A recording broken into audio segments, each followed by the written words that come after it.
Muy buenas noches, estamos nuevamente acá en el programa Al lado de Hashem con Rodolfo Torres. ¿Cómo están todos ustedes? Espero que sea una buena semana, a mitad de semana. Eh, ¿cómo, ¿Cómo estás tú, Rodolfo? ¿Cómo te ha ido? Muy bien, con mucho ánimo, con mucho entusiasmo para abordar el programa de hoy. Hay temas súper interesantes y queremos emitir una opinión. Como siempre, nuestra opinión, ¿no es cierto?, parte de los principios judeo-cristianos y queremos informar a las personas para que ellos puedan tener una mirada distinta, porque como tú sabes, los medios internacionales están todos sesgados. Lamentablemente sí, y vamos a comentarlo un poco sobre todas las censuras que están volviendo los regímenes totalitarios, pareciera en unos pocos privados multimillonarios. Pero bueno, muchas elecciones tenemos acá. Vamos a partir por nuestro proceso eleccionario. En abril se nos llena elecciones. Tenemos a la constituyente que va a marcar la carta fundamental de nuestro país, gobernador, el nuevo gran puesto regional que se nos viene, y tenemos un tremendo invitado que es Manuel Millones, es ratificado el candidato a gobernador por Chile Vamos. Tenemos alcalde y concejales, un tremendo plus de elecciones. ¿Cómo lo ves tú? ¿Cómo ves estas candidaturas, sobre todo la constituyente? Esa yo creo que es la madre de la gran elección que tenemos hoy día, ¿no? Sí, bueno, estuvimos siguiendo eso muy de cerca y ayer mismo en la noche, afortunadamente, el periódico por excelencia de la Quinta Región informó, informó la lista de los candidatos a la constituyente. Una gran sorpresa porque son muchos candidatos, muchas listas en competencia. Yo me fijé en los candidatos que son conforme a nuestra visión judeo-cristiana y hay 10 de ellos por el distrito 7 y también por el distrito 6. A mí me gustaría, estimado Ariel, siendo tan importante el tema de la constituyente, hacer un comentario especial porque este año 2021, aunque yo no lo crea, tú no lo creas, porque ha pasado tan rápido el tiempo, tenemos elecciones presidenciales. Tenemos Además, elecciones sí, presidenciales el sí. domingo 21 de noviembre. El domingo 21 de noviembre tenemos elecciones presidenciales.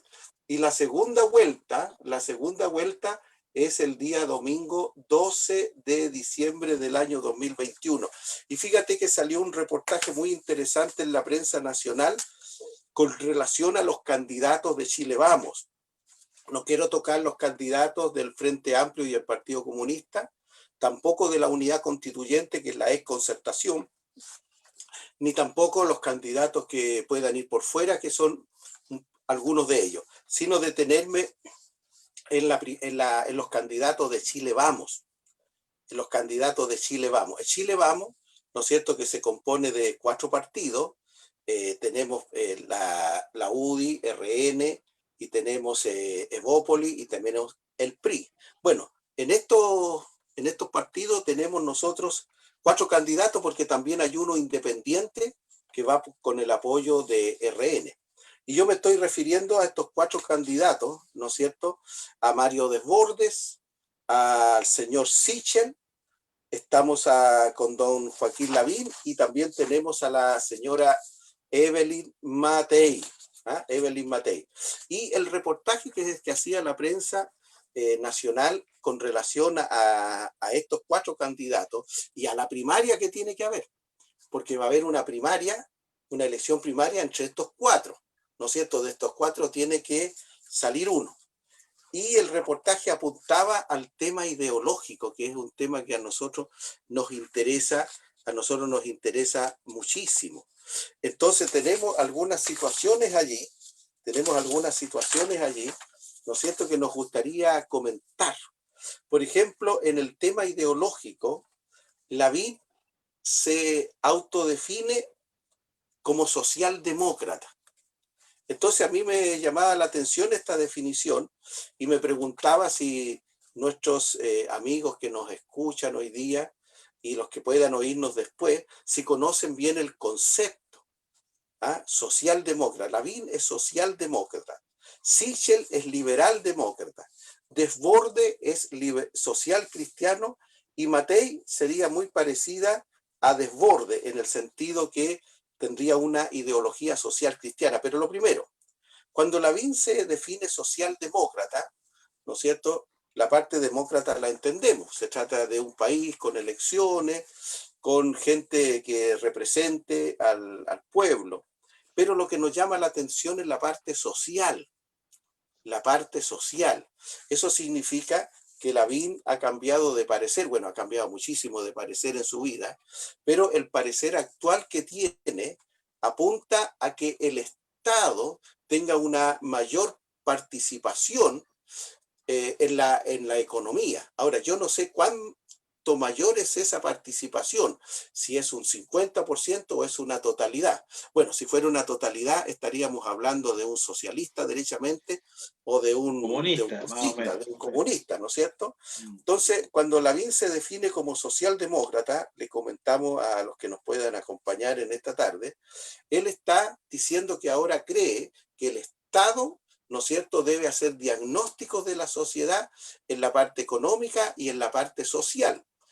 Y de esos diagnósticos, él propone la creación de empresas e instituciones que puedan trabajar en esa parte.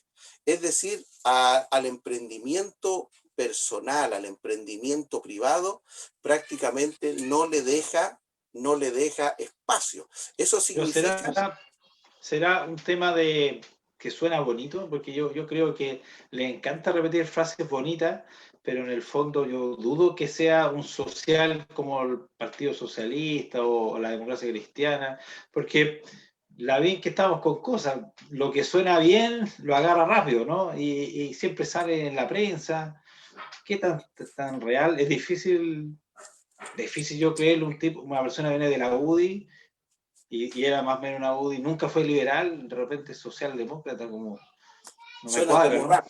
Sí, suena Sí. como raro, ¿no es cierto? Especialmente por la participación en el Estado. Entonces, lo que Lavín está diciendo es que ahora él cree que debe haber más Estado.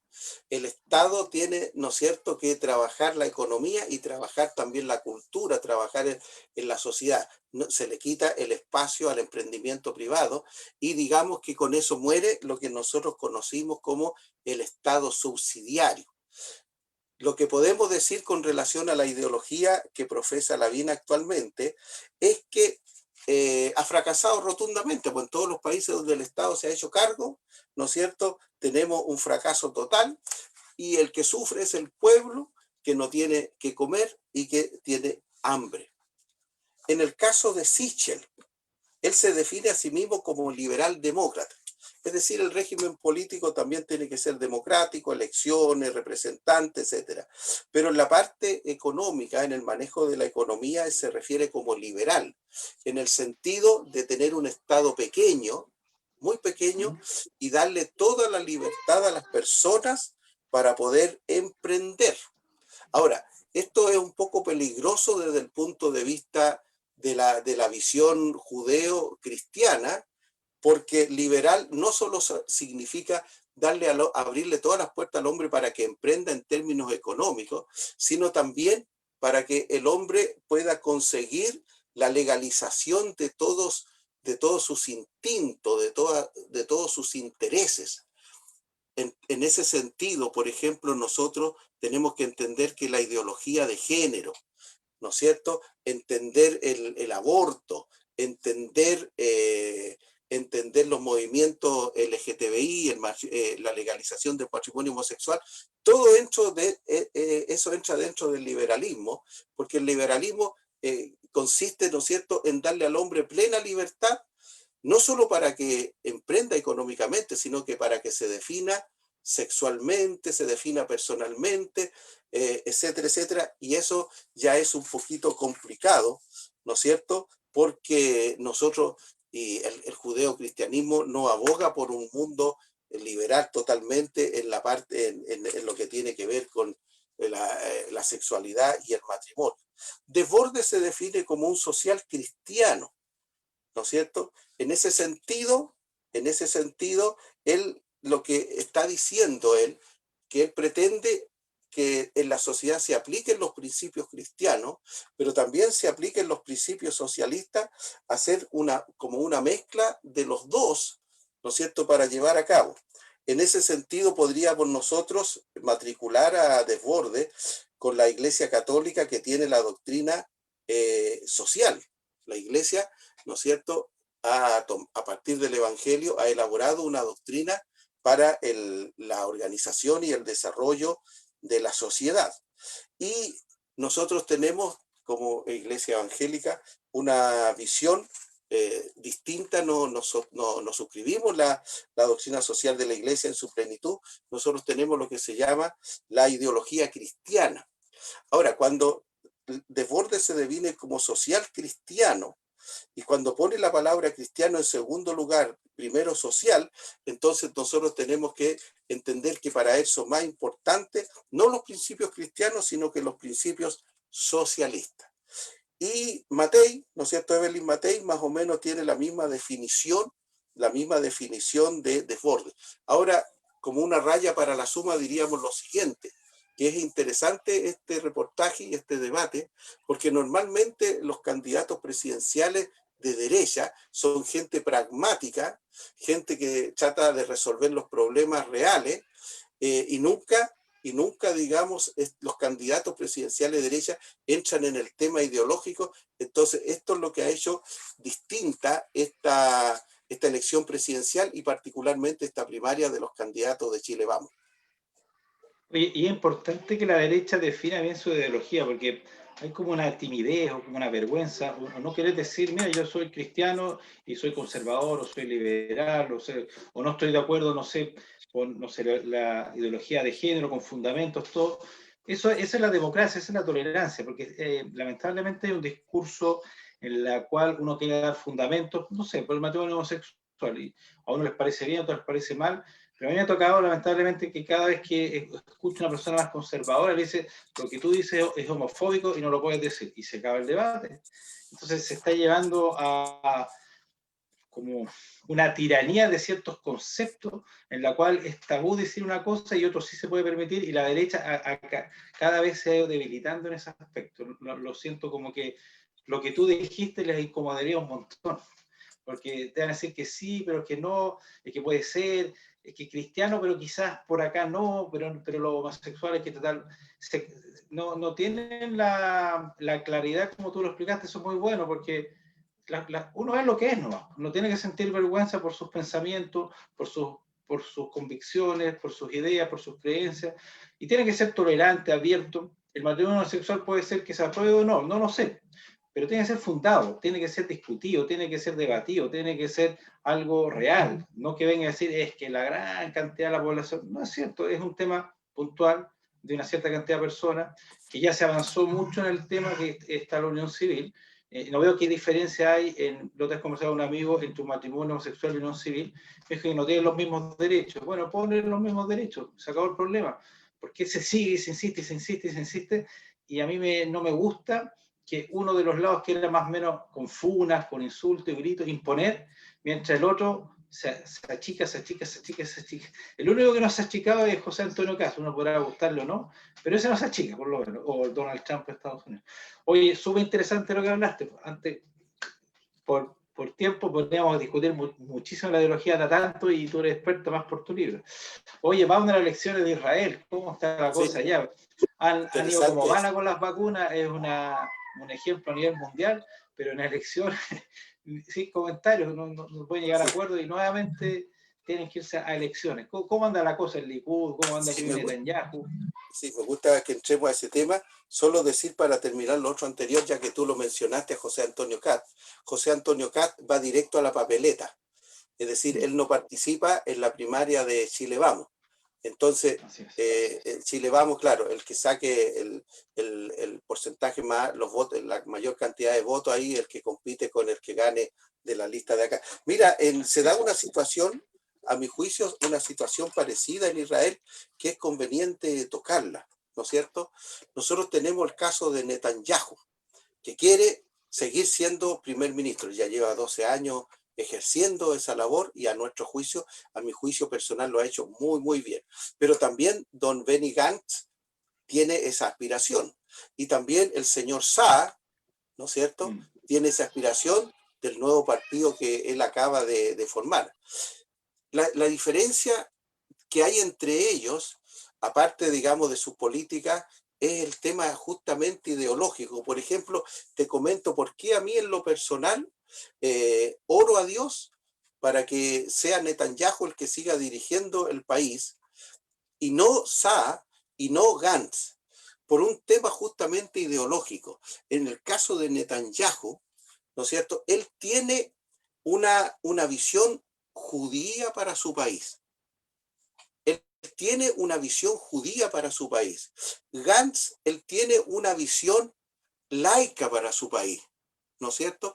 A él no le importa dividir Jerusalén, como lo conversábamos el otro día, no le importa mucho que los lugares sagrados queden como la capital de Palestina. Él dijo, mira, Jerusalén da para todo, da para toda la religión.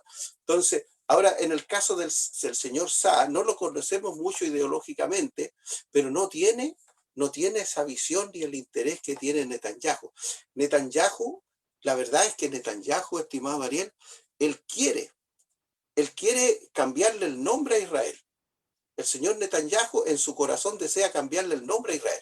Israel se llama así, este es el nombre oficial de Israel, Estado de Israel. Israel no se llama solo Israel. El nombre oficial del país es Estado de Israel.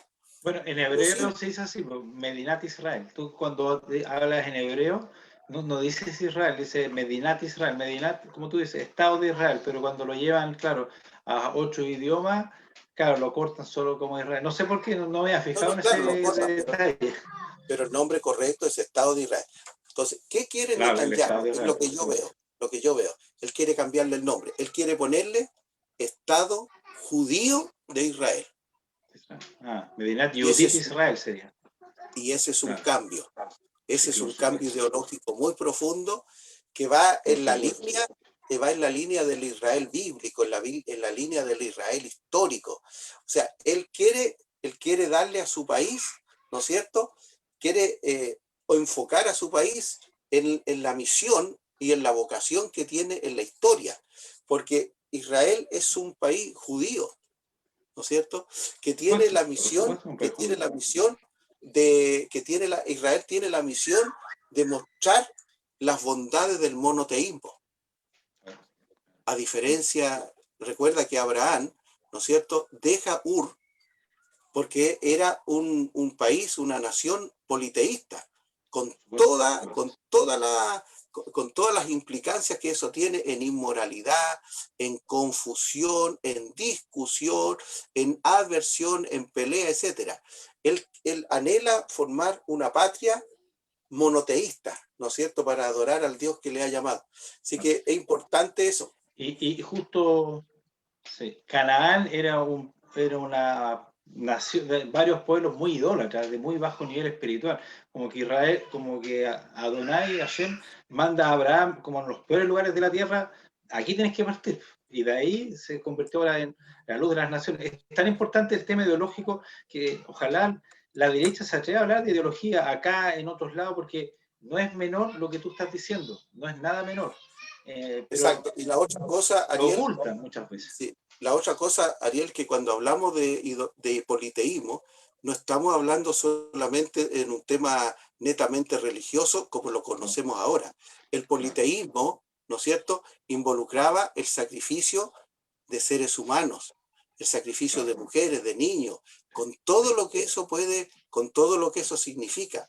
El politeísmo, ¿no es cierto?, necesitaba sacerdotisas que eran que se prostituían con los que llegaban a rendir ofrenda. Es decir, el politeísmo te crea una sociedad desde el punto de vista nuestra inmoral, ¿no es cierto?, una sociedad decayente, una sociedad enfermiza, porque cuando existe ese tipo de promiscuidad, ese tipo de sacerdotisa, imagínate las enfermedades, por eso que la gente en los tiempos antiguos vivía tan poco. Y el monoteísmo con los 10 mandamientos como base para una ley, te crea un pueblo que puede existir casi por 6.000 años. Sí, es una cultura y todo.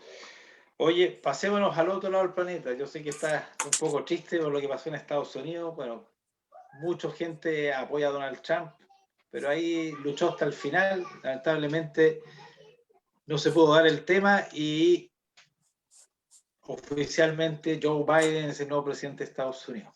¿Cómo lo ves ese tema? Sí, bueno, efectivamente, como dices tú, es a partir del 6 de enero el presidente electo y ya estamos a 13, ¿no es cierto? Quedan 7 días para la asunción. Bueno, mira, el tema principal en estos días tiene que ver con lo que pasó allí en el Capitolio. Y cada día nosotros vamos sabiendo cosas tan interesantes como, por ejemplo, que ya prácticamente está internalizado en buena parte de la prensa en Estados Unidos que Antifa y los Black Lives Matter, ¿no es cierto?, estuvieron allí protagonizando eso. Y la otra cosa interesante que uno escucha es que también dentro de los que entraron al edificio, ¿no es cierto?, hubieron muchos agentes del FBI, muchos agentes secretos que entraron dentro de toda el barullo, ¿no es cierto? Pero esos se dirigieron directamente a las oficinas de algunos parlamentarios, específicamente en el caso de la señora Pelosi, que les trajeron el notebook, el laptop, el ordenador, y que dicen que ella está muy preocupada por eso, porque allí hay información muy relevante, pero me alegra ya que estamos viendo a don Manuel, que es Sí, nuestro se invitado nos especial, conectó ¿no don es Manuel cierto? Millones Nuestro acá. invitado José estelar, así Gabriel, que don Rodolfo. te entrego y vamos adelante con él. ¿Cómo estás, Manuel? Que encantado, un honor tenerte acá. Muchas gracias Don por haber Gabriel, aceptado esta saludarte. invitación. Bueno, partamos así de lleno las preguntas. Vamos a aprovechar sacarte el máximo porque es muy interesante tenerte acá y importante saber lo que viene. Por ejemplo, quiero conocer un poco de ti. Tú tienes una tremenda trayectoria en política. Muchas veces se habló que queremos nuevos actores, que queremos nueva gente nueva. A mí me carga eso porque yo soy una persona que lleva en construcción 20, 25 años y sé lo que es la experiencia. O sea, no me vengan que un iniciado en construcción sabe más que un gallo que lleva 30 años. Cuéntanos un poco tú, ¿cómo iniciaste la política? ¿Cuánto tiempo lleva? ¿Qué es lo que has hecho? ¿Cuál es tu experiencia en política? Pero mira, Gabriel, yo creo que la principal premisa, que a mi juicio errada, incluso el proyecto de ley, cuando dice, mire, evitemos la reelección o rostros nuevos, cuando quien es el soberano es el ciudadano, el pueblo que vota. Entonces, cuando un alcalde ha sido elegido y reelegido y vuelto a reelegir, entonces, bueno, yo le impido por decreto que no se presente.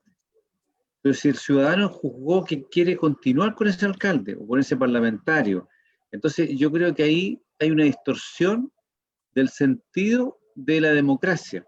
Tú estás vetando un acto democrático si una persona, ¿por qué le vas a imponer a ese ciudadano un candidato distinto cuando lo reelige? Y te lo digo esto porque está muy el debate, mire, la gente el 18 de octubre quiere gente nueva. ¿Quién dijo eso? ¿Quién interpreta o quién es el intérprete de lo que pasó el 18 de octubre? Todos atribuyen determinadas manifestaciones de malestar, entre eso el tema de la cara nueva. Bueno, y esto es importante señalarlo con mucha transparencia, ¿ya?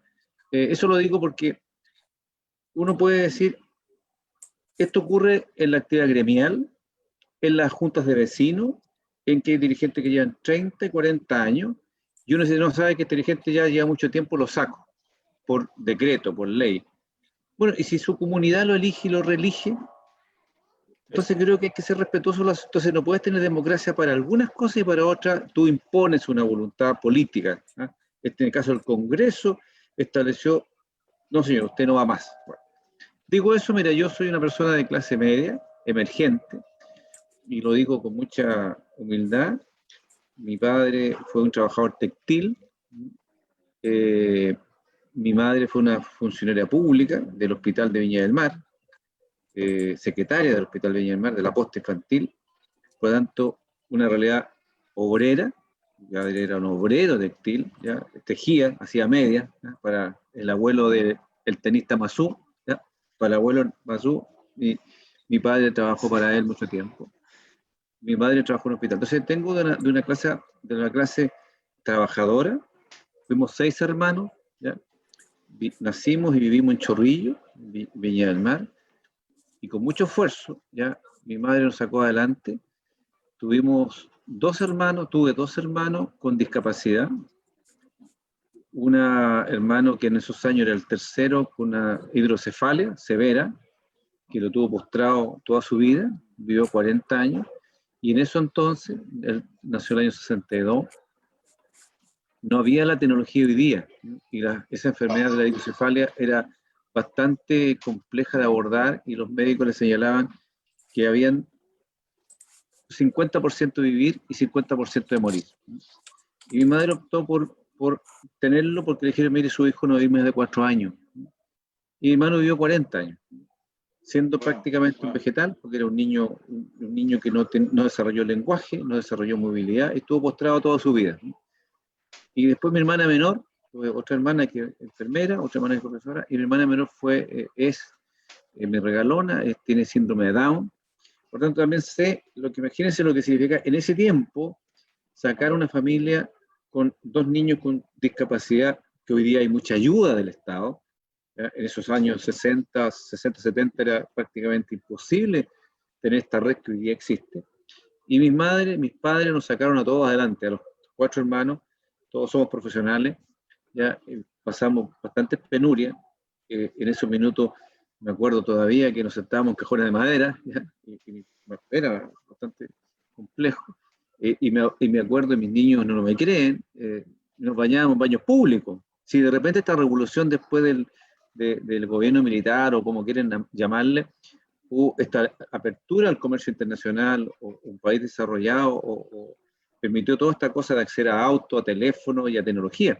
Yo me acuerdo porque en mi barrio, Chorrillo, había un baño público y pagábamos, o te bañabas por ducha o te bañabas por tina.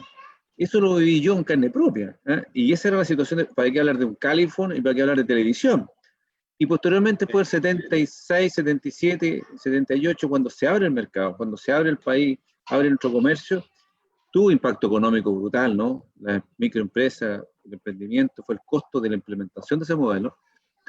Pero, volviendo a la pregunta inicial, entonces yo me forjé de abajo, ¿eh? De abajo con esfuerzo de mis padres, y eso fue un ejemplo de vida. Y te quiero contar más. Mi abuela fue directora, profesora en un colegio, y mi abuelo hacía zapatos a medida. Y en esos años no había. Y él trabajaba a los Rioja, al expresidente Alessandri, zapatos especiales a medida. Entonces, uno proviene de abajo y uno puede demostrar que en la vida uno puede escalar con esfuerzo, sin pisotear a nadie, uno puede llegar y caminar. Lo importante es que la vida te dé oportunidades, o tú buscar las oportunidades, o la oportunidad que se te presenten aprovecharla. Bueno, en buena lid, por cierto. Y yo, ese esfuerzo, esa vivencia, la tuve y crecí, me desarrollé, entré a la política en la década del fin del 88, 89, trabajaba en la Municipalidad de Viña del Mar, entré a un partido por mucho tiempo, fui consejero regional elegido, participé en 2 elecciones de concejal y perdí, ¿ya? Sé la derrota también, ¿ya? He tenido derrota en mi vida, y posteriormente fui elegido consejero regional con primera mayoría, cuando era elegido por los concejales, y en las sesiones sucesivas fui elegido siempre primera mayoría. Y después por voto popular, elegí primera mayoría, y la última elección 2018, primera mayoría. Así que sé de triunfos, y he estado en la vida con mucho esfuerzo. Yo estudié ya mayor, porque es la misma situación social nuestra, tuve varios trabajos, estudié tarde, estudié de noche, saqué un magíster en ciencias políticas, estudié comunicación, estudié administración de empresas, ¿ya? Y finalmente me casé más viejo, ¿ya? Y tengo niños de chico, tengo 18, 13 y de 7 años. Entonces, y uno sabe lo que es pasarlo mal, y gracias a Dios he escalado, y hoy día estoy coronando, diríamos, mi carrera en este cargo tan importante de gobernador regional. Porque además te quiero decir que, dada mi trayectoria, mi experiencia, mis conocimientos en esta área, la presidenta Bachelet me pidió integrar en la Comisión Asesora Presidencial para redactar las propuestas de gobierno y planteárselas al gobierno. Habíamos 4 personas de oposición al gobierno del presidente Bachelet en esa comisión, de 33 miembros. Y formulamos 72 propuestas de ley, es más o menos como la Comisión Constituyente hoy día, ¿no? Y redactamos 72 propuestas de ley, muchas de ellas se están tramitando ya en el Congreso, fui presidente de la Comisión Legislativa de todos los cores de Chile, por tanto, de lo que más sé es de descentralización y de regionalización por 20 años. He trabajado con diferentes gobiernos, con los diferentes parlamentos, y tuve el honor que un gobierno, una presidenta, me pide integrar una comisión, no siendo parte de ella, pero reconoce mi trabajo, y después en el gobierno del presidente Piñera, como candidato, me piden integrarme también en la Comisión Asesora Presidencial para el tema de la descentralización. Eso a grandes rasgos, rápidamente, porque el tiempo siempre es escaso, pero te das cuenta de una persona de clase media emergente, ya con humildad, he crecido, y hoy día, gracias a Dios, estoy en una posición privilegiada, porque tengo la oportunidad de seguir sirviendo a mi región.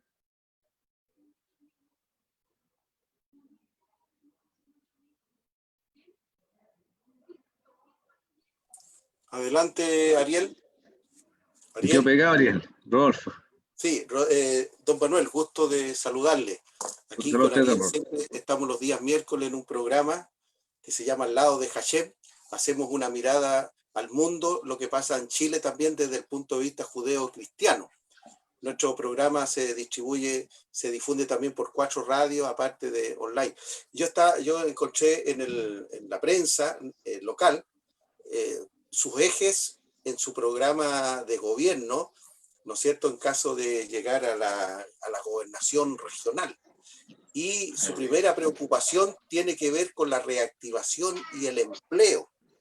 Nosotros en nuestra región es una de las 2 regiones donde el desempleo es más alto en Chile, con un 8,2.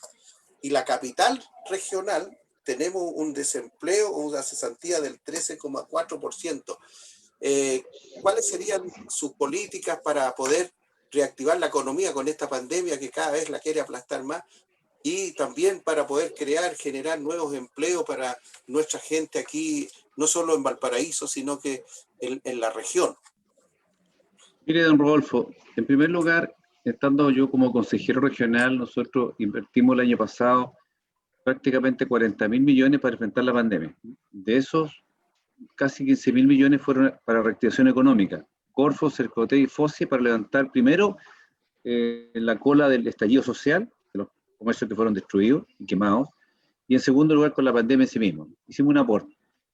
Insuficiente para la magnitud del conflicto, ¿ya? Eso es cierto. Pero volviendo a su pregunta, yo creo que aquí hay 2 temas que son centrales. Y yo lo tengo planteado en mi programa. La burocracia que existe es brutal. Hay una cultura del trámite. ¿Y por qué digo esto? Porque existe inversión pública y privada, mucha inversión pública y privada, y está a la espera de que un funcionario o un servicio determinado haga la autorización respectiva. Estamos hablando de la Dirección General de Agua, estamos hablando del Ministerio de Transporte, estamos hablando del CERVE, y estamos hablando de muchas direcciones de obras o rentas de bastantes municipalidades. No está el sentido de urgencia frente a la pandemia, a la crisis económica y al brutal nivel de desempleo. Por cierto, don Rodolfo, que no podemos seguir manteniendo a las familias con caja de mercadería o con ollas comunes. Eso no se resiste, no resiste.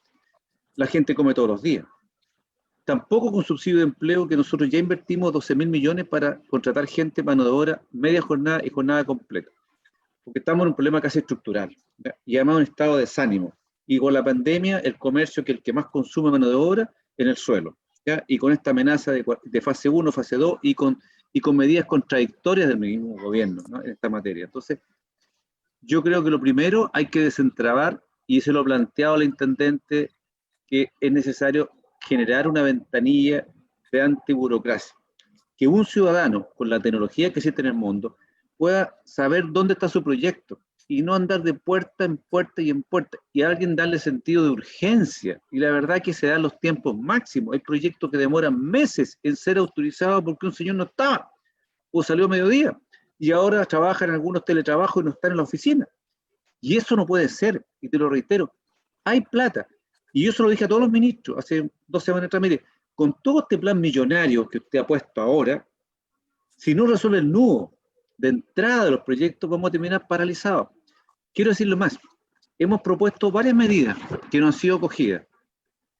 Por ejemplo, con el presidente nacional de los directores de obra de Chile, que se llama Yuri Rodríguez, que es director de obra de Casablanca, es decir, él preside todos los directores del país, que hemos propuesto que todos estos permisos sectoriales, que son burocráticos, los traspasemos a la recepción de la obra, no un permiso para el inicio. De modo tal que yo echo a andar la obra y al final, al momento de la recepción, obtengo la aprobación final. Eso nos permitiría desahogar las direcciones de obra, nos permitiría colocar de inmediato las inversiones en ejecución y dar trabajo. Eso es una medida concreta, fácil de implementar, lo hablamos con el ministro Muy Bien, el ministro de Economía. De lo contrario, reitero, todo ese bolsón de plata que está ahí va a terminar en las mismas oficinas paralizadas, porque además muchos, también para ser honesto, la Dirección General de Agua, que como nuestra topografía es compleja, muchos cerros, hay muchas cuencas, ¿ah? por la intervención de cerros, cursos de agua, y todo te requiere un permiso de la DGA y de OH. Y tienen 2 funcionarios para revisar e ir a terreno. Imposible. Se demora 1 año en dar ese permiso. 1 año. Entonces tú dices, hay muchos proyectos habitacionales de carácter social que están parados, detenidos, porque no están esos permisos. Entonces, con esa medida que hemos propuesto en conjunto con la Asociación de Directores de Obra, podríamos agilizar la inversión rápidamente y traspasamos, reitero, al momento de la recepción. Segundo lugar, yo creo que es súper potente que nos empecemos a preocupar también de lo que yo he señalado. Mire lo que nos pasó con el T2 en Valparaíso. Y empecemos a democratizar la participación ciudadana para que valide las políticas públicas, porque de repente se impone un proyecto o se da a conocer y tú nunca sabes si detrás del activismo hay intereses puros, legítimos, o intereses de otros sectores para echar abajo una iniciativa. Entonces la mejor forma de despejar ese nudo o ese propósito es que la ciudadanía de esa localidad que se va a ver afectada de un proyecto o la ciudadanía completa se pronuncie en las urnas y diga, mire, respecto al proyecto de Viña del Mar, famoso proyecto de La Salina, ¿estamos de acuerdo o estamos de acuerdo? Preguntémosle a Villamarino, ¿qué proyecto quieren dejarlo completamente en área verde? ¿Un proyecto mixto, comercio, área verde, vivienda, comercio? Pero que los ciudadanos se pronuncien. Si no hacemos ejercicio democrático, con un proceso vinculante, todos esos proyectos van a parar a los tribunales, todos. ¿Y quién pierde? Pierde la ciudad, se desmotiva al inversionista y finalmente terminamos con un punto negro. Entonces yo quiero, démosle la fuerza a los ciudadanos y convenzámoslos con argumentos.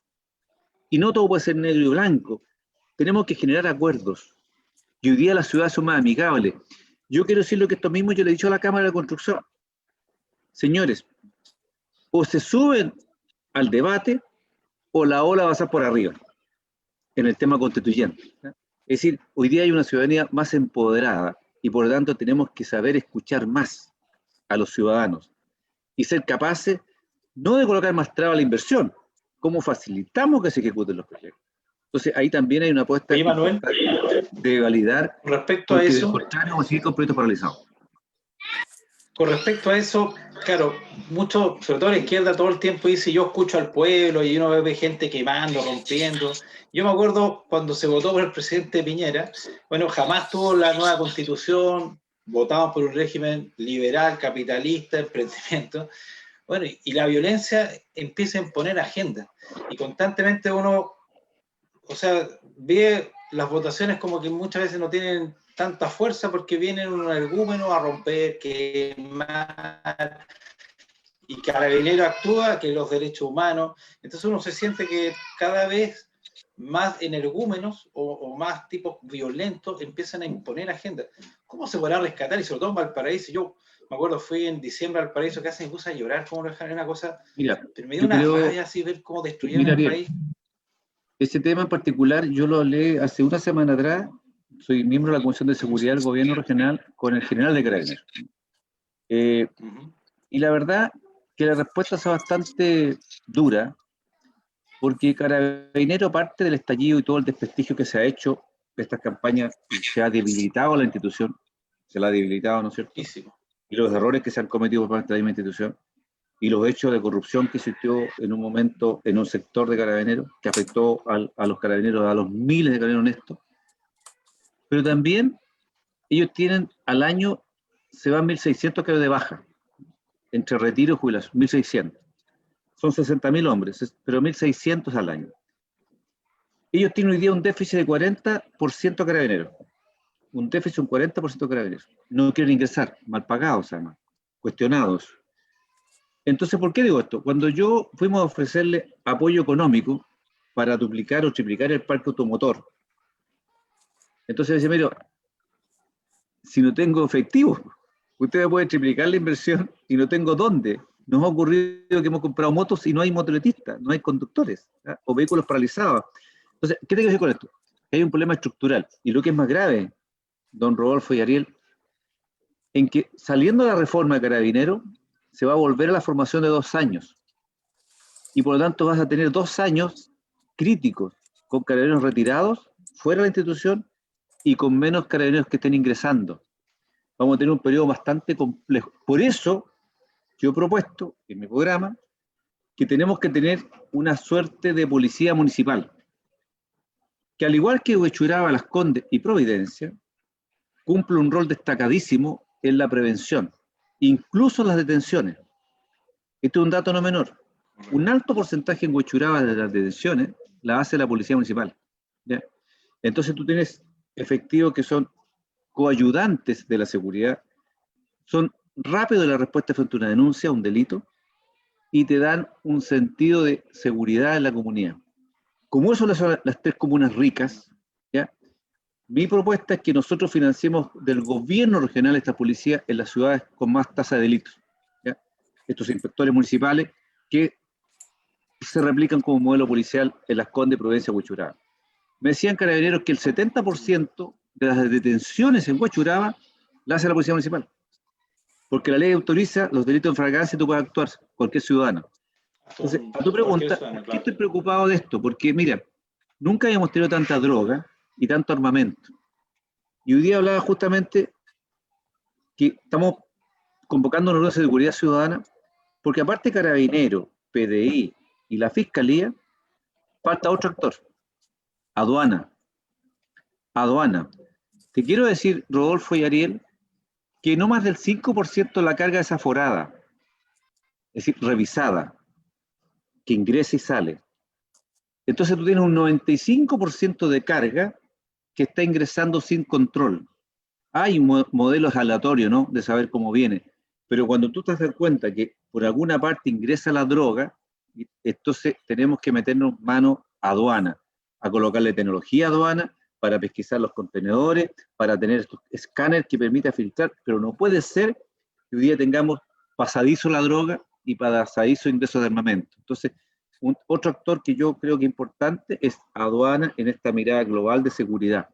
Y nosotros hemos dicho que estamos disponibles a colocarle un helicóptero carabinero para todo lo que es la vigilancia policial, especialmente la droga que está presente, colocar los pórticos de seguridad en cada uno de los lugares de carretera, colocar las cámaras de vigilancia en las bombas de benzina para ir cerrando la ciudad cuando ocurre un portonazo o un delito, y darle todas las herramientas tecnológicas que sean necesarias, incluso aumentar los drones.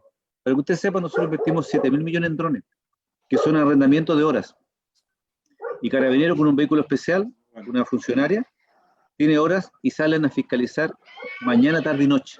Y tú tienes drones circulando, pagados un privado, para que fiscalice, pero como con efectivos de Carabineros. Entonces, tiene que usar la tecnología al servicio. Pero obviamente eso es un acento paliativo, ¿ya? Porque tenemos un fenómeno de la delincuencia con mucha permisividad frente a los delitos. Y ahí es la famosa silla giratoria en que tú detienes la mañana y la tarde estás libre. Y la giratoria sigue igual, porque mientras no hagamos una reforma, tomando el lado positivo del tema constitucional, la reforma tiene que ser mucho más estricta y dura con los delincuentes y no contra las víctimas. Entonces ahí tenemos que avanzar en la Constitución de cambiar el modelo de justicia, dar vuelta al modelo de justicia y de verdad no tanta garantía para los delincuentes, sino que más garantía para los ciudadanos. Sí. Oye, Manuel, cuéntanos un poco, hoy día tenemos intendente, tu postura a gobernador, es un puesto nuevo. ¿Puedes explicar un poco qué es, de qué se trata, qué funciones tiene el nuevo gobernador? Es muy sencillo, porque mira, a los televidentes y radioescucha, el del intendente como figura desaparece, se elimina. ¿Ya? Y él va a tener a cargo la seguridad pública y la coordinación de los servicios públicos. Ese va a ser el rol. Supervigilancia de los servicios públicos centralizados. Y el gobernador va a tener como responsabilidad, va a ser el administrador superior de la región la autoridad máxima, ¿ya? Y va a tener la administración del fondo de inversiones, ¿ya? De toda la inversión regional que se hace, la va a decidir el gobernador, no más el intendente, el gobernador. Es decir, el que es elegido por la ciudadanía va a ser que va a manejar la billetera fiscal regional. Y va a tener 3 competencias más: el ordenamiento territorial, el tema fomento productivo y el tema social. Pero además, cuando yo tengo la plata, y te quiero decir a Rodolfo y a Gabriel, para que de repente muchos políticos sin saber dicen, no, pero tiene competencias mínimas. Eso es falso. Nosotros tenemos hoy día convenios con el Ministerio de Salud, convenios con el Ministerio de Vivienda, convenios con plata, y nos ponemos de acuerdo en qué obras, y por lo tanto el gobernador va a poder intervenir en todo. Yo puedo meterme con el Ministerio del Interior y hago un convenio para seguridad. No es mi competencia seguridad, pero como estoy colocando las lucas, puedo sentarme a negociar con el Ministerio del Interior en materia de agua, en materia de obras públicas, en materia de salud. Entonces, en definitiva, si tienes un gobernador creativo y tiene un consejo regional colaborativo, perfectamente podemos abordar todas las áreas sensibles. ¿Ya? ¿Por qué? Porque manejamos la billetera. Eso es lo que te quiero decir. Hay competencia en el papel, pero en la práctica uno puede hacer todo. Poniendo plata, puedes sentarte con cualquier ministro, abordar un proyecto, una obra. Estamos trabajando el tema del cáncer, estamos colocando, nos cuesta 102.000 millones de pesos en un hospital para el cáncer, y ahí estamos invirtiendo también nosotros. Entonces, en la práctica, el gobernador puede estar en todos los temas. Bueno, o sea, es casi como un presidente pequeño, una cosa así. Así es. No es un cargo menor esto. Mira.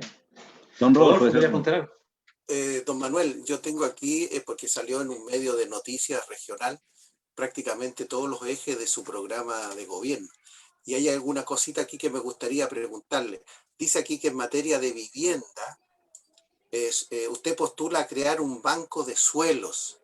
Sí. Si nos puede, me puede indicar de qué se trata eso, porque usted sabe que aquí en la quinta región, particularmente Valparaíso, Viña del Mar, tenemos el problema de los campamentos, que es terrible. Creo que Don tenemos Rodolfo, mire, nosotros, la mayoría de los campamentos están en Viña del Mar.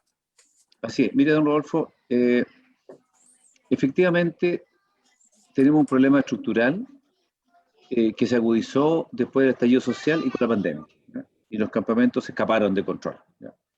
Nosotros tenemos un convenio hace 6 años con el Ministerio de Vivienda como gobierno regional, y donde estamos financiando en aquellos campamentos que se pueden radicar, es decir, quedarse en el lugar, estamos financiando el agua potable y el alcantarillado, a los que pueden radicarse.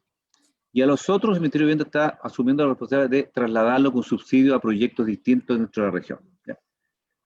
Estaba controlado ese mecanismo hasta hace 2 años atrás, pero ahora hubo una explosión y se nos desordenó el naipe. Pero el problema mayor es que no hay terrenos. En Valparaíso no hay suelo disponible, en Valparaíso Alto no hay suelo, en Viña tampoco, entonces en Quilpué menos. Entonces la única forma que tú puedas darle respuesta a la familia es generando un banco de terrenos públicos o comprándola a privados, para generar oferta de suelo para que podamos instalar viviendas, no en la periferia. Lo que está pasando en el caso del Almendral, se está haciendo una expropiación para repoblar el Almendral, ¿ya? Y eso hay que hacer, hay que densificar las ciudades que tienen un suelo ocioso, como ocurre en Quillota, en Villa Alemana y otras ciudades que hay mucho terreno grande, pocos habitantes, repoblarlo, porque esto es un tema muy interesante. Siempre va a ser más económico para la ciudad, en vez de expandirse, densificar, concentrar en menos espacio más gente, con la conectividad y los servicios adecuados. Porque mientras más expandes, más costo de combustible, de tiempo y de servicios para el municipio, porque hace los puntos más largos, ¿no es cierto? Y la ciudad te va a costar mucho más mantenerla. Bueno, pero eso es lo que ocurre. Entonces nosotros queremos crear un banco de suelo que permita dar respuesta a las viviendas. Esto lo hemos hablado con la Cámara de Construcción. Y lo que se denomina los proyectos de integración. Los proyectos de integración permiten hasta un 40% familias de clase comprimida, socialmente compleja, vulnerable, y el 60% oferta libre. Es decir, para que ustedes sepan, una vivienda básica, el Estado le paga, el subsidio son 1.100 UF por vivienda. Y entonces esa vivienda, un edificio, suponiendo un edificio de 10 pisos, ¿ya? O de 100 departamentos, 40 tienen que quedar para la familia vulnerable. Y a esa empresa se le paga por cada departamento 1.100 UF. ¿Estamos? Y de los otros 60 departamentos liberados, el privado puede cobrar 1.500, 2.000, 3.000 UF porque la vivienda es mejorada. ¿Ya? Más metros cuadrados, más implementación. Entonces, ¿qué hace el privado? ¿Por qué este modelo empezó a funcionar? Porque con el 40% social le financia la obra cash al tiro, el Estado le paga, ¿me entiendes? El 40%. Y la venta de 1 a 1 es lenta. Por eso que ha operado mucho el proyecto de integración social, porque el Estado le paga de inmediato al privado. Entonces, yo creo que volviendo a la pregunta, es urgente un banco sol, hay mucho suelo público disgregado, entre hechos, terrenos de la Armada, en los altos como el Carreño, ¿ya? De bienes nacionales, o del Servio, o de obras públicas, y tenemos que usar todos esos espacios para dar respuesta a la familia. Y ojalá en lugares que no sean tan distantes, porque le quiero decir lo siguiente a Ariel o a Rodolfo. Está instalado el concepto en las escuelas de urbanismo, la ciudad a los 15 minutos, ¿ya? Que tú tienes que tratar de construir ciudadelas que no estén los centros de respaldo a más de 15 minutos, ¿ya? Para evitar los largos traslados, largos tiempos de consumo de tiempo, de vida uno, de la vida del ser humano, y que entonces tú tienes que generar barrios amigables, con la cercanía de los servicios. Entonces estamos en un nuevo modelo, ese es como el desafío. Perfecto. Oye, Manuel, hay dos temas súper urgentes y complejos en la región. Uno es la sequía y el otro se te va a venir de golpe muy fuerte el tema de la ciberseguridad, porque se va a empezar a todo a llevar a Internet. Mira, en el caso de la ¿Estás sequía... viendo esos temas? ¿En qué estás? Mira, en el caso de la sequía yo he trabajado harto con la Embajada de Israel, ¿ya? Y con empresarios israelíes, para que nos abran la vista, ¿cierto? Los ojos. Los israelitas fueron los primeros que colocaron el sistema de riego por goteo y las plantas desalinizadoras. No tenemos que inventar la fórmula, ¿no? ¿Y qué hemos avanzado? Porque lo que nos rodea en nuestras regiones es mar. De Santo Domingo a La Ligua hay mar, ¿cierto? Por lo tanto, el agua sobra. Y aquí tengo varias propuestas, si usted me permite un segundo. La primera de ellas, aumentar las plantas desalinizadoras. Por lo menos deberíamos tener 4 en la región. En segundo lugar, dentro de mi propuesta está que las cuencas generemos conectividad intracuencas. ¿Qué significa eso? Que si yo logro tener una planta desalinizadora, por ejemplo, en Laguna Verde o en Concón, y la envío el agua al embalse de Oromo, no tengo cómo distribuirla o redistribuirla o trasladarla esa agua. Yo tengo una planta desalinizadora y necesito un lugar de acopio. Saco el agua a Concón y la embalso en los Aromos. Pero ¿cómo la distribuyo de ese lugar que hay agua? No tengo hoy día modelo. Entonces, junto con el proyecto de plantas desalinizadoras, lo que yo le pedí al Ministerio de la Pública y está en mi programa, sea que a través de las intracuencas generemos una conectividad. Es como carreteras interiores, que me permitan en cualquier momento mover el agua de una cuenca a otra, ¿ya? Bueno, eso no está en ningún modelo, fue una propuesta que yo impulsé. En paralelo, yo soy partidario que vía ley le exijamos a las empresas, a los grandes consumidores, más que empresas, a los grandes consumidores que son los agricultores, las termoeléctricas, la industria y la minería, que gradualmente establezcamos un porcentaje de aguas residuales, como lo hace Israel. Hoy día botamos al mar, en esta región, 90 millones de litros de agua. 90 millones. ¿Ya? Se bota al mar. Por eso cuando viene el israelí acá y dice, oye, esta agua, ustedes no tienen problema de sequía. ¿Ah? Bueno, entonces, lo que yo partí a partir de un 2%, como está en el sistema eléctrico. El sistema eléctrico te exigió energías renovables, partieron un 3% y hoy van un 20%. Bueno, aquí deberíamos hacer por ley, estimular para que las empresas, las sanitarias, empiecen, y todas las empiezan a circular modelos de usar tu agua, tratar tu agua y usarla, aprovecharla. Segunda propuesta.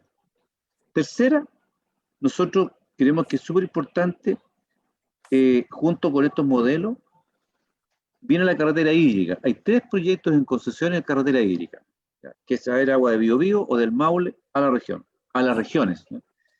Cuando lleguen a un punto, la región va a necesitar esta carretera interior.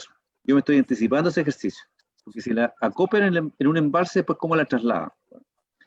Tercero, ya hay modelos de tecnología en el mundo que está abordando el conflicto de la sal, que era un tema que estaba sin resolver y con mucho ruido con los ambientalistas. Tercero, las cuencas tenemos que generar un corredor biológico, ¿eh? Fundarlo, apoyarlos como agrobiológicos, que hoy día no ocurre. Tercero, tenemos que cambiar la forestación. Tenemos que sacar la vegetación introducida, que el eucalipto y el pino, y colocar vegetación nativa, porque esa vegetación sí consume menos agua y es parte del ciclo del agua. Es decir, no sé si me entiende, digamos, permite recuperar napas, la vegetación nativa. No así el pino y el eucalipto. Tercero, tenemos que hacer un estudio de capacidad de carga en los territorios, que no hay. No pueden seguir las personas seguir colocando plantaciones de palto donde ya no hay agua, ¿ya? Porque deberíamos, y mi compromiso es hacer un estudio de carga de toda la región, tanto para habitabilidad humana como para actividad industrial. Y tercero, y quinto, el tema del debate constitucional respecto al Código de Agua, yo estoy de acuerdo, pero es un debate constitucional. Pero yo, sin embargo, considero que es injusto que un señor que tiene derechos de agua, que no paga un peso, la ocupe bien y lo que le sobra lo venda y se lo vende Val. Eso es impresentable, porque esto podía discutirse el año 80, pero porque era otro contexto, el agua no nos faltaba y permitió un modelo de desarrollo. Pero hoy día que un señor empresario tenga plantado todos los cerros y ocupa un 30% de los derechos y el 70% se lo vende a la sanitaria y el viejo de la esquina no tiene agua, eso produce indignación. Entonces, en vez de convertirlo en un tema ideológico, eso hay que modificarlo. Eso no puede ocurrir, no puede seguir ocurriendo. Y por último, yo he denominado mi capítulo la justicia del agua. Hoy día, cualquier vecino, pequeño agricultor, que le roban el agua, o que sabe que roban el agua, tienen que ir a Quillota a hacer la denuncia, de lugares más apartados. Eso es absurdo. Con la tecnología tenemos que facilitar y colocar que los municipios coloquen oficinas del agua, las gobernaciones, y también aumentar que los municipales, los inspectores, carabineros, PDI, también fiscalicen. Porque hay 2 funcionarios de la energía, 2 de la región, 2. Imposible que lo fiscalice a todo. Y siguen robando agua. Entonces, y permite que gente más de izquierda lo tome como una bandera de lucha. Cuando es un tema de sentido común. La avaricia del ser humano de algunos distorsiona esto, lo que estamos conversando. Entonces yo creo que esto no es un tema ideológico, para mí es un tema de sentido común, y esas son mis banderas de trabajo, si es que yo soy gobernador. Perfecto. Oye, y con respecto a ciberseguridad, que es un temazo. Mira, que ciberseguridad, mira, lo hemos hablado con el senador Kenneth Pugh, que para todo esto efecto es mi asesor porque es el que más sabe, ¿ya? Y hemos aprendido 2 temas, primero. En primer lugar, yo tengo lo que he denominado mi capítulo Región Conectada, ¿ya? Lo tengo en el programa, a partir de la pandemia. Muchos de nuestros hijos, de nuestros jóvenes, quedaron sin estudiar. El sistema público, 4º año, y muchos de ellos van a terminar frustrados porque no dieron su prueba, porque no tuvieron clases. No estábamos preparados, ni los profesores ni los alumnos. Entonces, primero que nada, tenemos que empezar a trabajar en iluminar más barrios, más internet. Primer punto. Pero junto con ello, interesa que empecemos a educar, hay una fundación en Santiago que tomé contacto con ellos, en prevenir el uso, dado que nuestros niños estuvieron sentados todo el año en el computador, les permitió no solamente estudiar, sino que acceder a juegos y a distintas plataformas. Y lo que tenemos que hacer allí entonces es educar respecto a la ciberseguridad, al ciberacoso, al bullying. Y ahí estamos somos diríamos, ignorantes, ¿eh?, en materia tecnológica. Y ahí necesitamos un tremendo apoyo que me permita colocar las mallas curriculares. Algo acá. Adelante, don Manuel. Que en el fondo, que permita educar a los jóvenes, incorporarlo dentro de las mallas educativas, hacer un trabajo muy de la mano con los apoderados. De repente uno, para ser niño, se va al computador y no lo cuida, que hay ciberacosadores o, en este caso, delitos peores, como el caso de la pedofilia. Entonces, sin referirnos a la situación puntual de lo que es el ciberataque, los robos y los ciberdelitos que están en otro nivel, no la estafa, sino que yo estoy hablando de algo más sencillo que está con después. Y ahí también tengo un capítulo especial que con la gente que trabajó en el gobierno digital del gobierno del presidente Piñera, en poder entregar estas herramientas para protegernos como familia, proteger a nuestros hijos, pero también no podemos seguir siendo analfabetos digitales, porque esto llegó para quedarse, y probablemente con la pandemia de este año tengamos que seguir trabajando con la tecnología. Perfecto. Rodolfo, trajo un invitado que él, ¿cómo Sí. entró, por favor? Me gustaría, digamos, destacar lo que decía don Manuel en el sentido de tener el apoyo técnico y científico de israelitas, que tienen una gran experiencia y son los primeros en eso. A mí también se me venía a la mente que en el tema de ciberseguridad, ellos están haciendo, los israelitas, una tremenda labor para apoyar, asesorar al actual gobierno, porque en esa materia ya estamos teniendo problemas con los hackers que han intervenido algunos bancos nacionales más o menos fuertes. Yo quería perdón, hacerle don Rodolfo, ya en ellos con la representante de la embajada nos van a pedir, vamos a hacer dos programas. Uno es la educación para el agua, que eso está instalado en Israel, y el tema de la seguridad, de la ciberseguridad. Exactamente, ya la llevan en el mundo. Entonces, estamos incorporados también con ellos en hacer un programa como región que nos ayuden a sensibilizar, a educarnos, ¿ya?, en los dos temas, el agua y el tema de la ciberseguridad. Exacto, porque como le decía al principio, este programa tiene la idea de promover, ¿no es cierto?, los principios y valores de la sociedad judeo-cristiana, y en ese aspecto Israel es una materia importante. Bueno, habíamos invitado a una persona, pero me informa que no puede ingresar, no tiene la señal en este momento potente ahí donde vive en Limache. Se trata del obispo Lino Ormachea, presidente de los evangélicos de la quinta región, que quería saludarle, hacer una pregunta, pero ya tendremos la oportunidad para que... Puede Ahí hablar está, ahora. sí, entró. ya, Entró. perfecto. Ahí El está. obispo Lino, el presidente de la coordinadora evangélica de pastores de la región Valparaíso, quería saludarle y darle también hacerle una pregunta, estimado don ¿Cómo Manuel. está, obispo? Buenas tardes, don Manuel Millones. ¿Cómo está? Tanto tiempo nos conocemos, sí. Sí, por supuesto. Yo quiero hacerle una pregunta. En la quinta región, la población, unos poco más de 2 millones de personas, y la población evangélica, poco más de 300.000 en la quinta región. Nosotros en este momento, recién hoy día, se ha nombrado nuevamente a un encargado de la Oficina Regional de Asuntos Religiosos, porque cuando ingresó el señor intendente Martínez, eliminó esta oficina. Yo hice movimiento en Santiago a través de la plataforma evangélica, estamos presentes desde Arica a Punta Arenas, y tuvimos reunión con el ministro Cristian Moncher, que ha renunciado. Pero hoy día se concretó instalar nuevamente a una persona en la intendencia. La pregunta es, nosotros constantemente invitamos al señor intendente a nuestros eventos y él nunca asistió, enviaba reemplazante a la Seremi de gobierno, y nosotros cuando invitamos al intendente no invitamos a una persona como religioso, sea mormón, sea musulmán o evangélico, no. Nosotros invitamos al representante de su excelencia, el presidente de la República, que él nunca aceptó. La pregunta es, ¿cuál es su pensamiento respecto a la población evangélica, más de 300.000 en la quinta región, y su relación con nosotros, cuál sería?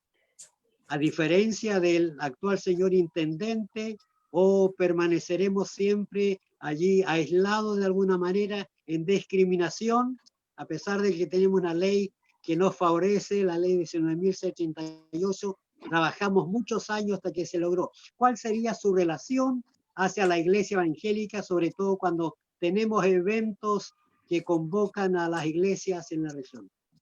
Mire, usted me conoce, obispo, perdón, hemos estado juntos en otros eventos, yo he trabajado con muchos pastores, de hecho yo fui asesor de Francisco Bartolucci, que fue el primero que abrió las puertas del mundo evangélico en Valparaíso, cuando era diputado, y tenía una gran cercanía con el mundo cristiano, y además en el momento de las ollas comunes yo ayudé a varios pastores, el pastor Parra, por ejemplo, de Quillota, entre uno de los otros pastores que colaboré con las ollas comunes.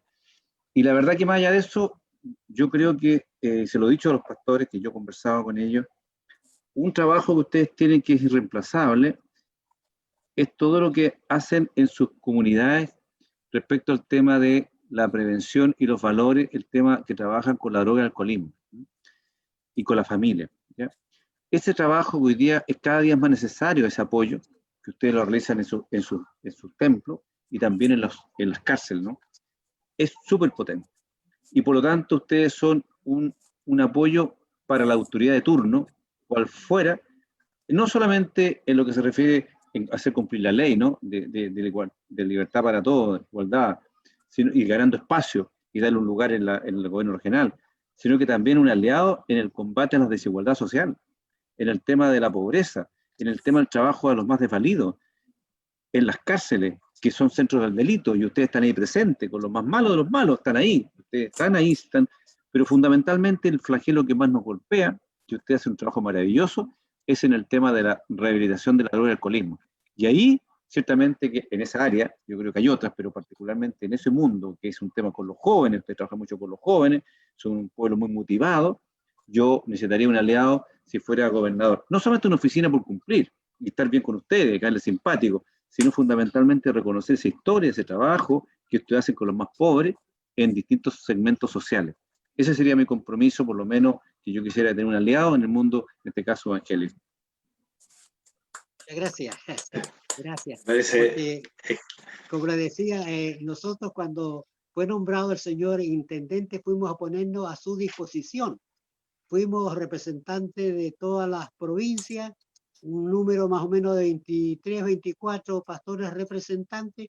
Nos pusimos a su disposición para colaborarle en eventos, terremotos, incendios y todo lo demás, pero nunca nos tomó en cuenta. Agradezco sus palabras y espero que le vaya bien.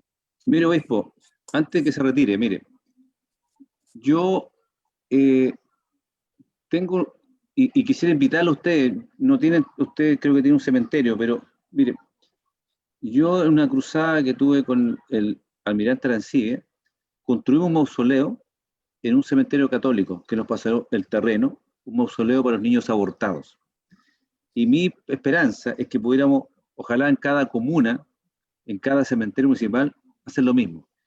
Y le digo esto, independientemente de la discusión sobre el aborto y las causas, que yo no estoy de acuerdo, por cierto, pero a mí como cristiano me violenta que una persona que no pudo nacer, porque mis personas, un ser, termine en desecho biológico, en la basura. Y tenemos 132 cuerpos sepultados ahí, ¿ya? Que son de niños de abortos espontáneos o abortos provocados.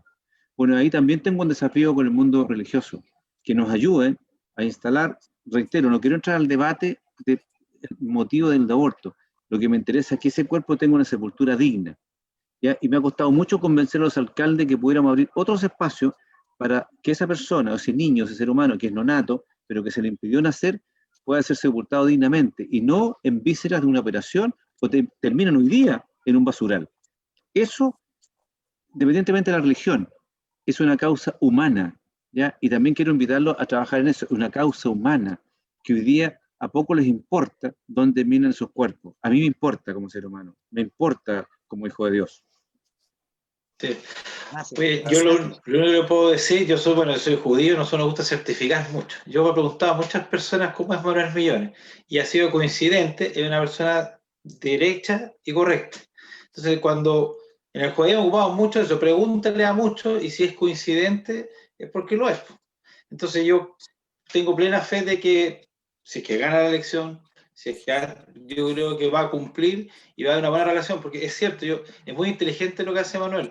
Yo ocuparía inmediatamente el mundo evangélico en hacer algo que hace muy bien, es como evidente, es muy táctico, ¿entiendes? Entonces, bueno, aquí tenés a... Mira, yo te digo, Ariel, uno se empieza a instalar.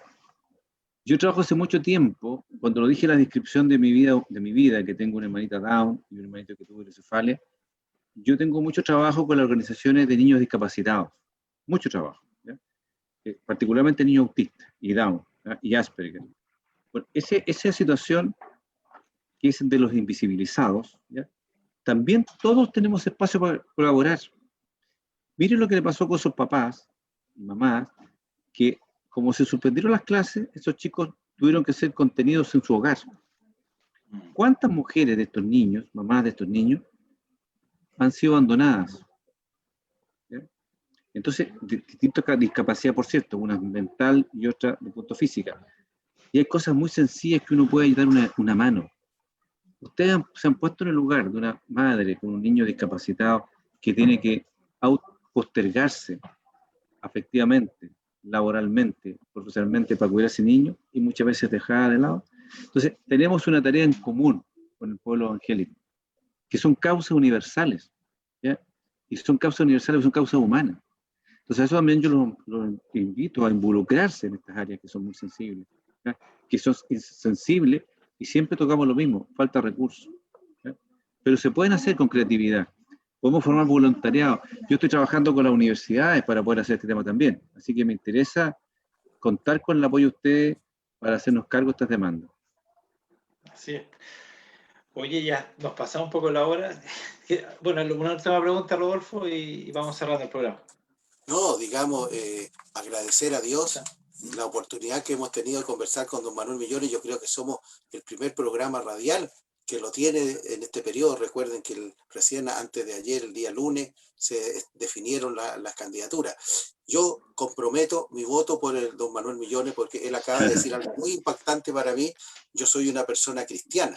Sé quiénes son los competidores de él, pero yo le pido a mis 300.000 hermanos evangélicos, ojalá que este mensaje pueda llegar a ellos, que apoyemos a don Manuel para que él llegue a la gobernación regional y podamos trabajar juntos para mejorar nuestra juventud, nuestra familia. Dios le bendiga grandemente, don Manuel. Muchas gracias, don Rodolfo, muy de verdad, de todo corazón, porque en el fondo uno hace bien la pega. En el fondo, si todos hiciéramos bien la pega, este sería un país mejor. Si todos hiciéramos para lo cual estamos mandatados, este país sería distinto. Y no tendríamos tanta desigualdad social, tanta revolución, tantos conflictos, si fuéramos mejores seres humanos. Y ese es el llamado, ser mejores seres humanos, hacer el bien siempre. No porque caes bien o te saca una buena foto, porque corresponde hacer el bien todos los días. Y ustedes lo hacen todos los días. Entonces, ¿por qué no podemos hacer el bien todos los días? ¿Cuánta gente necesita? Mire, lo último, Mariel, sé que está el tiempo. Tenemos 300.000 hogares vulnerables en esta región, 300.000, es decir, 700.000 personas vulnerables en esta región de 2 millones de habitantes. Mucha gente lo está pasando mal. Entonces, no hay tiempo para venir a aprender y no hay tiempo para conflicto. Lo que requieren las personas son soluciones, que trabajemos juntos, que elaboremos juntos la agenda de trabajo para levantarnos y dar trabajo digno a la gente que lo está pasando mal. Gracias, Manuel. Bueno, muchas gracias, Manuel, muchas gracias, Rodolfo, muchas gracias, obispo. Lo escucharon, Manuel Millones, una persona de gran esfuerzo, ha llegado a puro trabajo hasta arriba, gran experiencia, inteligente en ocupar tecnología israelí en temas muy avanzados de Israel, inteligente en ocupar el mundo evangélico en temas que sabe. Un gran candidato. Yo estoy seguro que Hashem te va a bendecir y te va a ir bien y vamos a tener las grandes bendiciones en esta región. Si tenemos un nuevo gobernador como tú. Y bendiciones a todos ustedes. Gracias. Muchas gracias. Gracias. Bendiciones, shalom, y nos veremos el próximo miércoles en Al lado de Hashem. Gracias. Hasta luego, obispo. Hasta luego, Rodolfo. Hasta luego, Ariel. Gracias. Gracias. Chao. Gracias.